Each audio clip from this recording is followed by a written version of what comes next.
Assalamualaikum warahmatullahi wabarakatuh. Sampurasun. Selamat malam dimanapun kalian berada. Semoga selalu disehatkan, dilindungi oleh Allah Subhanahu Wa Taala dan dilancarkan segala urusannya. Amin, Allahumma amin. Malam hari ini kembali lagi bersama channel Hilalia Official dalam konten Ceper, cerita pengalaman horor.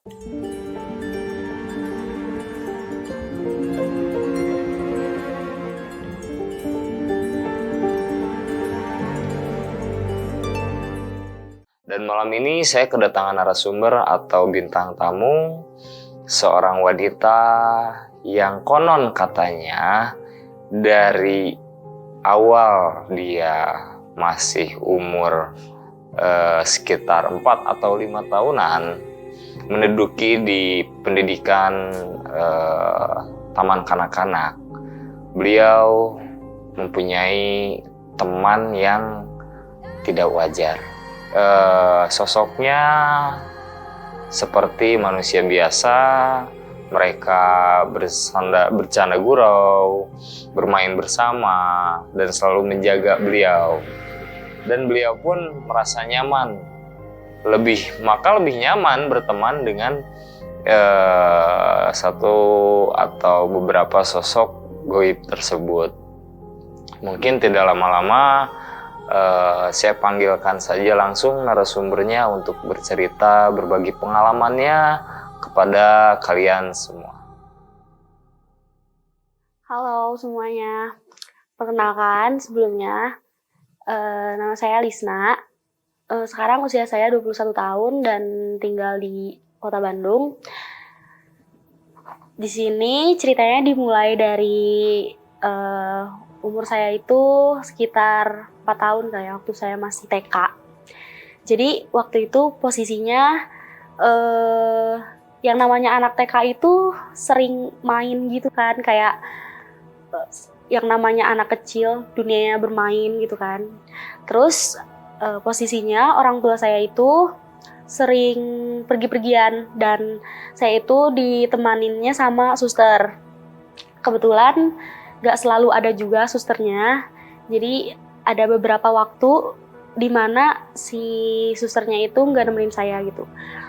Terus waktu itu posisinya saya sedang di rumah sendirian dan hujan deras.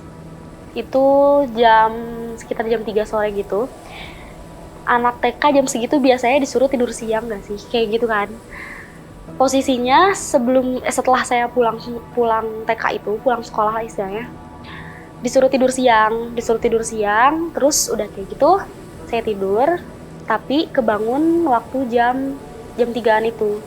Jam 3-an itu kebangun, dari situ di rumah nggak ada siapa-siapa dan posisinya hujan deras banget. Yang namanya anak kecil ngedenger hujan deras di rumah sendirian, takut nggak sih gitu. Terus di situ posisinya saya nangis di situ, nyari orang di rumah nggak ada, mau keluar rumah juga hujan gitu posisinya. Terus udah kayak gitu saya posisinya kamarnya di lantai paling atas dan rumah saya itu dikelilingin sama kebun dan pohon-pohon besar. Terus posisinya waktu hujan deras itu saya cuma bisa nangis sendirian. Abis itu tiba-tiba di kamar, jadi di kamar saya sebelahnya itu kamar suster, tapi nggak selalu ada susternya di situ, kosong karena emang nggak ada siapa-siapa. Di situ ada suara-suara yang mungkin positive thinkingnya saya waktu itu tikus atau ya angin mungkin kayak gitu, tapi mungkin nggak sih kalau hanya angin tapi sampai nutup jendela apa jendelanya kebuka gitu. Terus udah kayak gitu saya mulai kepo gitu kan, masuk ke ruangan itu gitu. Yang namanya anak kecil pengen tahu juga gitu kan. Pas waktu masuk ke ruangan sana tuh emang posisinya nggak ada siapa-siapa, cuman penasaran aja gitu kan. Terus balik lagi ke kamar, mulai takut lah di situ, tiba-tiba saya berusaha buat kayak tidur lagi aja karena takut.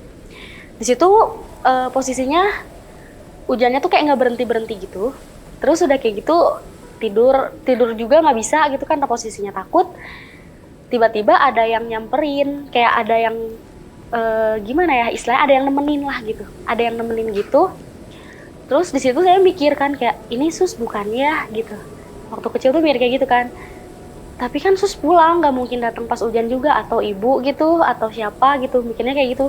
Jadi saya ditutup selimut, tapi dia tuh kayak nyentuh-nyentuh gitu, nyentuh-nyentuh. Habis dari situ pas saya bangun, ada perempuan sekitar mungkin umurnya 30 tahun ya, sekitar 30 tahunan gitu. Dia cantik banget, cantik putih gitu. Ibu-ibu lah, istilah ibu-ibu muda gitu. Dia tiba-tiba kayak nyentuh saya gitu, ngebangunin gitu. Terus posisinya saya masih nangis ketakutan gitu kan. Dia kayak istilahnya nenangin gitu. Tiba-tiba dia bilang kayak, "Adik," kayak gitu. Emang saya waktu kecil kan dipanggilnya kayak gitu. Kalau misalnya saya sama orang baru tuh, jadi waktu saya kecil tuh nggak takut sama orang baru gitu loh. Jadi kayak kalau misalnya orang itu baik sama saya, jadi ya udah gitu. Seiring berjalannya waktu, kita kayak udah temenan aja, temenan biasa, temenan gitu kan. Setiap harinya itu mereka tuh selalu ada, mereka tuh selalu nemenin, dan saya jadi sering ada di rumah dan gak ngerasa kesepian karena adanya mereka. Tapi orang-orang rumah kan jadi mungkin semakin curiga sama saya kalau misalnya saya orang yang penakut, tetapi jadi nggak penakut karena ada seseorang yang nemenin gitu. Mereka tuh seperti kayak manusia biasa, kayak diajak main mereka mau aja gitu, kayak main kayak gitu-gitu. Terus habis dari situ istilahnya orang tua saya mulai curiga kayak kenapa anak ini sepenakut itu, kayak nggak bisa sendirian, tapi sekarang jadi lebih sering sendiri dan lebih senang sendiri gitu. Habis dari situ saya mulai bilang ke mereka kayak, kalau misalnya ibu tahu gimana ya, kalau misalnya, soalnya mereka pernah bilang, si ibu itu yang orang tua si anak kecil itu bilang, jangan sampai orang manapun, kayak siapapun tahu keberadaan kami. Dia bilang kayak gitu. Dan saya juga nggak nanya kayak kenapa atau gimana, enggak. Pokoknya mereka bilang kayak gitu, dan mereka ngancem kalau misalnya sampai saya ngasih tahu sama orang yang ada di rumah, mau siapapun itu, saya bakal terancam gitu. Walaupun saya nggak tahu itu bakal kayak gimana terjadinya kalau misalnya saya ngasih tahu gitu. Terus habis dari situ udah aja kan, mereka tuh nggak pernah jahat sama saya selama itu. Sampai pada suatu hari tiba-tiba om saya sendiri nemuin saya main bola di atas, di luar kamar saya, tapi bolanya tuh berbalik gitu kan. Kalau misalnya mantul ke tembok langsung gitu kan, mantul ke tembok, tapi ini tuh berbalik kayak lagi main berdua aja gitu. Curiga kayak gitu. Tiba-tiba tanpa sepengetahuan saya, besoknya tuh keluarga saya memanggil orang yang bisa lah istilahnya, memanggil orang yang bisa untuk mencari tahu ada apa nih sama anak ini, soalnya belakangan ini aneh, terus kayak ditemenin sama yang kayak gitu ya, maksudnya mencurigakan, ditemenin gak sih sama yang kayak gitu, atau ada orang yang nemenin, sesuatu yang nemenin dia gak sih gitu. Habis dari situ dicari tahu, ternyata si orang bisanya itu nangkep si mereka gitu kan. Habis dari situ saya tuh nggak tahu apa-apa, saya nggak tahu kalau mereka bawa orang bisa atau gimana, dan posisinya masih kecil gitu, mana ngerti juga tentang hal-hal yang kayak gitu. Terus habis kayak gitu tiba-tiba pas besoknya saya nyari mereka yang selalu ada buat saya gitu, tiba-tiba nggak ada gitu, tiba-tiba yang kayak nggak ada. Habis dari situ orang tua saya tiba-tiba nanya kayak, adik ditemenin siapa selama ini, tiba-tiba diwawancara gitulah tentang hal itu. Padahal saya tuh nggak pernah nyeritain tentang itu atau nunjukin tentang hal itu, nggak pernah. Tiba-tiba nanya-nanya tentang kayak gitu. Abis itu dia bilang, adik udah gak boleh kayak gitu lagi, kayak gitu-gitu. Udah aja dari situ tiba-tiba setelah kejadian yang dia mungkin sama orang bisa itu diusir terus. Abis kayak gitu mereka teh jadi yang tadinya baik nih ya.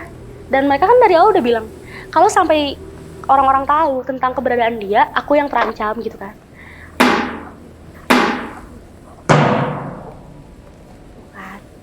Apa tuh? Ih, serem gak sih? Bentar ya. Jadi mereka teh kayak jadi apa?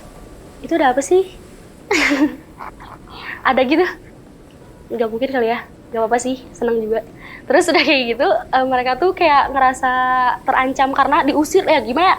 Temennya gitu, temennya disuruh pergi gitu kan. Terus udah kayak gitu, udah aja kan kayak ngerasa si mereka berdua itu jadi kayak jahat, ngegangguin, ampe kan saya nggak mau teman saya disuruh pergi tuh nggak mau. Terus habis kayak gitu tiba-tiba saya nggak maksa buat keluarga saya jangan suruh mereka pergi sampai nangis kayak gitu, sampai pada akhirnya ditunjukin muka asli mereka, muka seremnya mereka, sampai si anak yang pertama itu nggak bisa nunjukin muka bagusnya, ditunjukin si muka buruknya itu, sampai saya di situ yang kayak takut lah ya, sebagai manusia gitu, takut, apalagi anak kecil takut lah ngeliat yang kayak gitu.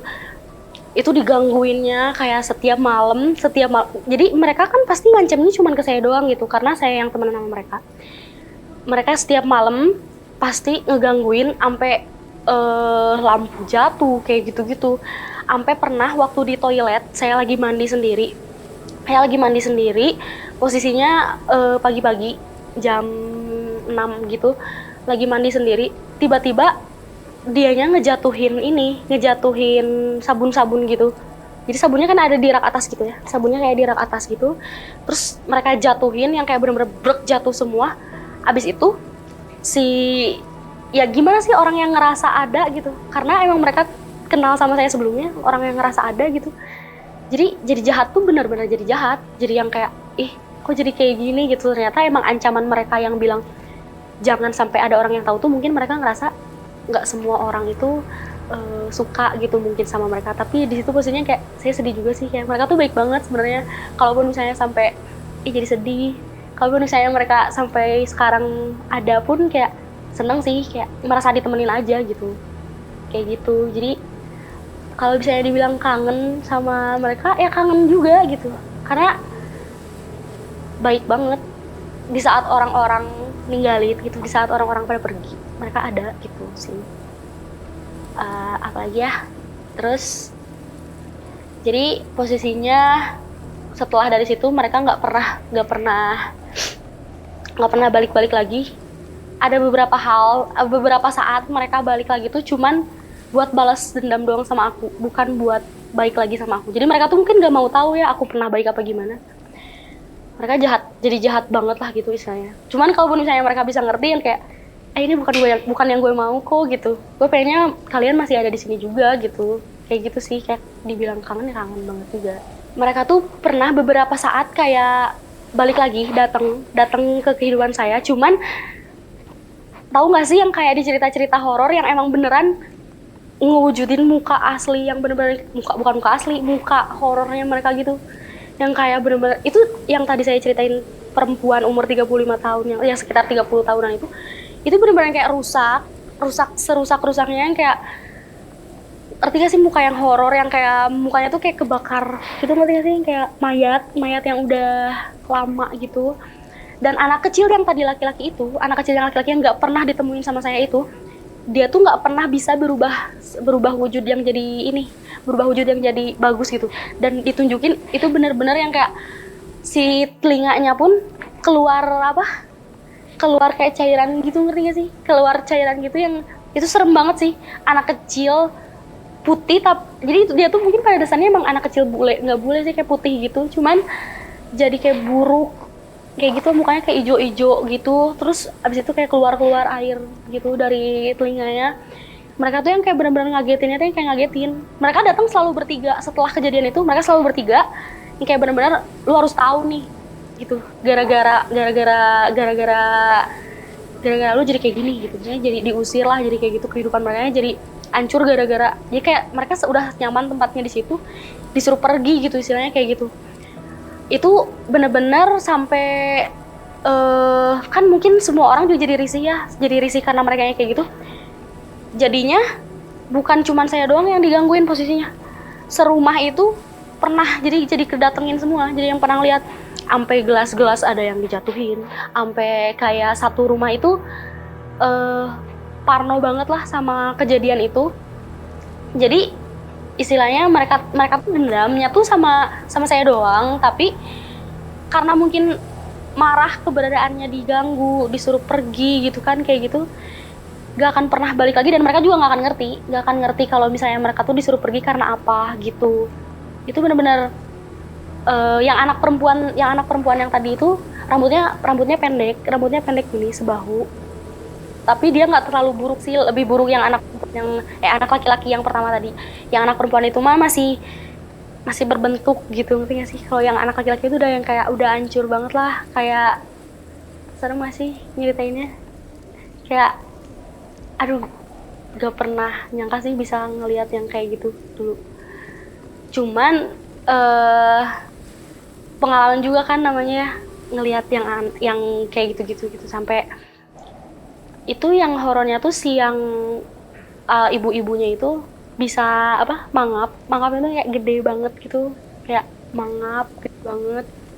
Terus mukanya tuh yang rusaknya tuh yang kayak bener-bener hancur gitu, ngerti gak sih? Kayak mukanya kayak dilindes truk horor gitulah pokoknya. Aduh, hancur banget sampai kayak gitu sih. Sampai maksudnya dari yang cantik banget sampai mereka digituin sama manusia jadi kayak buruk banget mukanya, serem sampai keluar air gitu sih. Jadi ya mukanya tuh hancur gitu kan. Mungkin emang istilahnya yang tadi, jadi balik lagi ke ancaman yang tadi sih, ancaman yang dia bilang gak boleh ada sampai orang yang tahu tentang keberadaan kita, atau enggak lu yang terancam gitu, kayak gitu. Terus abis kayak gitu dari situ udah nggak pernah ketemu. Jadi emang keluarga kita tuh jadi bener-bener ngeprotek banget, jadi bener-bener kayak manggil orang-orang bisa untuk ngantiin kejadian inilah gitu. Kayak maksudnya siapa sih yang nggak takut kayak bener-bener terus-terusan digangguin. Itu digangguinnya bener-bener satu keluarga jadinya, jadi kayak satu rumah tuh bener-bener diganggu. Sampai pada akhirnya kita sering manggil orang bisa kayak gitu. Terus kita tuh bener-bener kayak ya udah pada pergi aja gitu. Kayaknya mungkin mereka ada di sini nggak sih? Kalau misalnya, tapi iya deh kayaknya ada. Gak apa nggak sih, kayak kalau misalnya mereka bisa say hi deh kayaknya. Mereka pasti ada di sini gitu. Kalaupun mereka ada di sini, saya senang banget sih gitu. Maksudnya udah lama banget kan nggak ketemu. Karena emang setelah kejadian itu tuh saya pindah rumah juga, dan setelah pindah rumah bener-bener lost lah gitu sama mereka. Bener-bener nggak tahu juga mereka gimananya gitu. Jujur mereka tuh lebih baik dari manusia. Kalau misalnya kitanya baik ya, kalau misalnya kitanya baik juga sama mereka bakal lebih baik juga gitu. Cuman jangan pernah yang kayak istilahnya bahasa Sunda nama sompral gini, ngomongnya kemana aja gitu. Nah itu tuh gak boleh gitu. Maksudnya kayak mereka juga gak enak lah. Manusia aja diomongin gak enak ya jadinya gak enak gitu. Apalagi yang kayak gitu kan bisa ngelakuin hal-hal yang aneh juga gitu. Jadi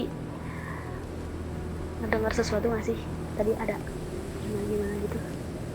Ya itu kayak gitu. Mereka juga gak akan jahat kalau kitanya gak jahat, kayak gitu sih. Kalau misalnya kitanya udah jahat sama mereka, kitanya udah kayak ngusir mereka atau gimana, timbal baliknya kitanya juga jadi yang kayak mereka bakal ngejahatin kita juga, mereka bakal nunjukin muka buruknya mereka juga gitu. Mereka itu gak semuanya buruk juga kok gitu, asal kitanya juga baik gitu. Mungkin segitu cerita yang bisa saya sampaikan sama kalian, yang bisa saya bagikan buat kalian. Untuk lebih kurangnya maaf juga. Terus semoga kalian suka sama cerita saya dan ngambil hal baiknya gitu, dan pelajarannya juga gitu.